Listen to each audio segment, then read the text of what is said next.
Mozart was 11 when he wrote this piece, which is obviously totally extraordinary and outrageous.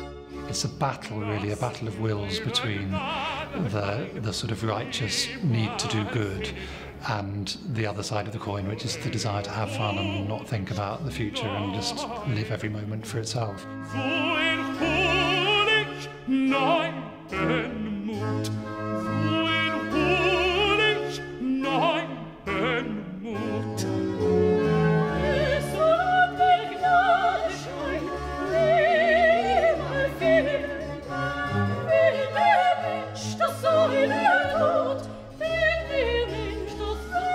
So we have the lapsed Christian, a lazy guy that's sort of discovered at the beginning of the piece, fast asleep, and it symbolises lethargy and apathy. And these allegorical figures argue over his soul, and they debate the merits of living a fastidiously, steadfastly religious life, against which there's this worldly spirit who's tempting him to party and drink and just have a good time.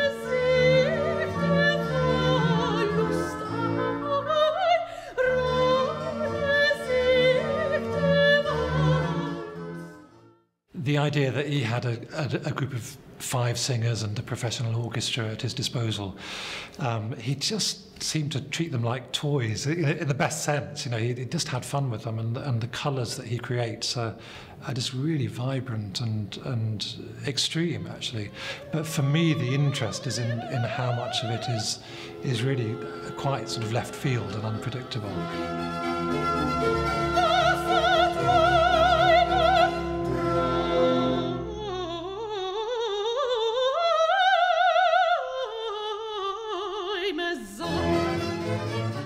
Just took these things into his system and was able to come out with music that was in the style of the music he heard, but ludicrously better. It's almost like a different composer, but it's startlingly good and very, very colourful, really vibrant, bright colours, as you'd expect in a way from a child. I think there's definitely there's a naivety that you can hear in some of, especially in some of the accompanied recitatives, because some of the word painting is a little, I guess, immature, but then once you get to the sort of full arias and stuff, as you say, it's really cool. It's still, or distinctively Mozart. Yeah, it's definitely Mozart. You can definitely tell it's Mozart when you're listening to it.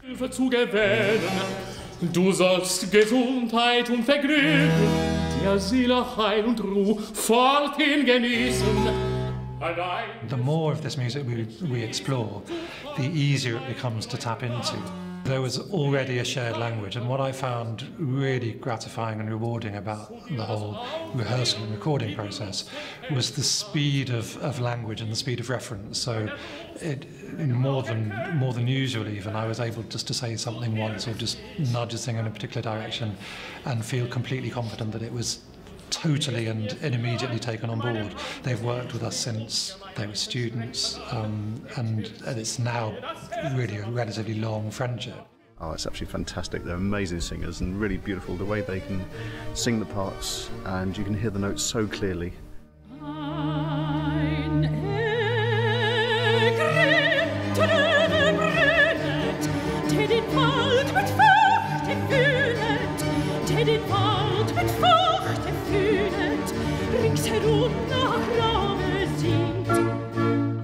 I view part of my job as actually trying to make the singers and the players forget that the red light's there, and just to squeeze out the content of the music and commit to the text and commit to the dramatic situation and just have fun with it.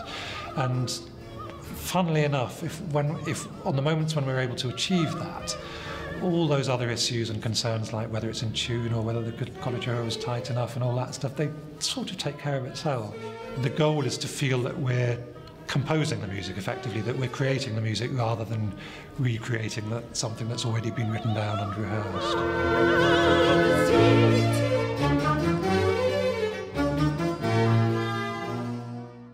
I think it has a lot of reference to the Baroque still.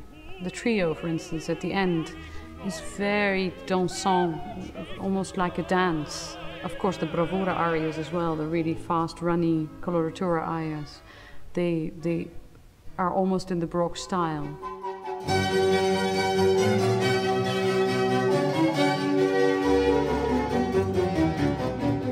with this earlier repertoire, it's fascinating to see and to experience from within this sense of an 11-year-old child finding their medium in this incredibly formal classical style. I mean, he's obviously in his element. He's experimenting. He's enjoying himself. He's also got his dad looking over his shoulder, which you can kind of sense sometimes in the formality.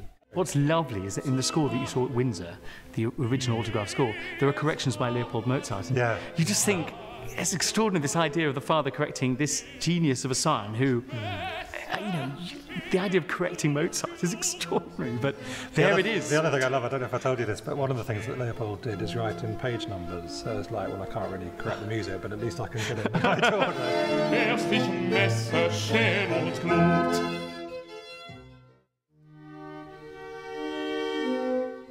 Mozart was always, throughout his life, completely obsessed with writing opera. Whenever in his life he was unable to write operas through a lack of a venue or lack of other opportunities, he was profoundly unhappy. And I think these two early pieces taken as a pair, Die Schuldigkeit and Apollo at Hyacinthus, that were written within a few months of each other in Salzburg when he was 11, are just extraordinary. They're quite different pieces, but they share this vibrant dynamism and colour. Ja, mit ihrem Widerhall hört mein banges Ohr erklingen an noch den Rosenschall.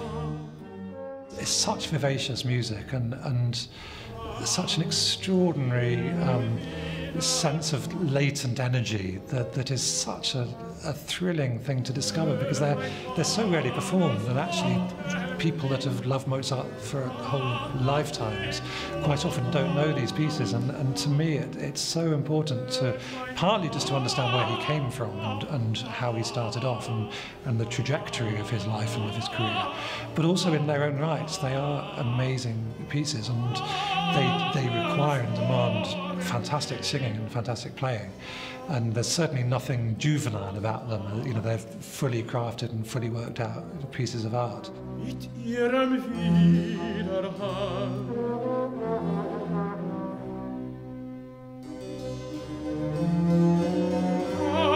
noch den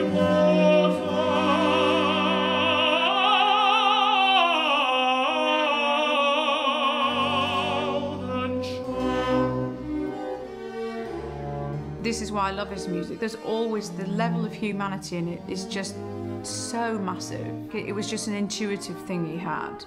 He was 11, I think about what I did when I was 11. I certainly didn't write an opera.